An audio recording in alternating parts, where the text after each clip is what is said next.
Wat het vir jou eerstens uitgestaan? Hoekom het jy die masjien geïnstalleer? Watse probleme het jy mee gesit?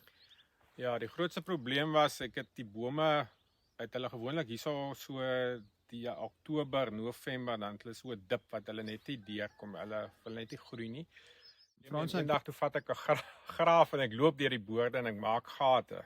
Toe sien ek maar ek het hier op 30 cm 'n vaste laag.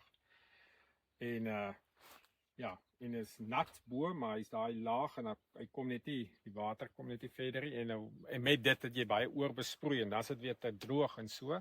En ja, toe ek onthou ek was by Marco Skraal by 'n praatjie van julle en toe daai klokkie weer gelei van die masjien en toe ek hom laat insit. En ja, ek is tevrede, die bome lyk baie beter. Ek het 2 blokke wat ek dit nie opdoen nie, wat ek duidelik sien die bome daar is 'n bietjie geeler, hulle is so lower groen nie. En ja, en dit voel vir my die grond is ook vir my loster. Ek het nou nie voor die tyd 'n meter gehad om net te kyk hoe vas daar laag was nie. Ek het maar met die graaf gekyk.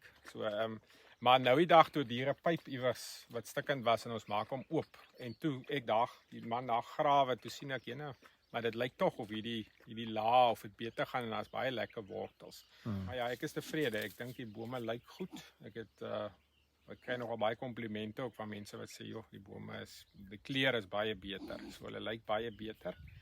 En ja, ek sien baie uit na die nuwe seisoen. Hoe het dit gevat voordat jy 'n verskil gesien het in jou filters in die pompkamer? Ja, dit was binne 'n week.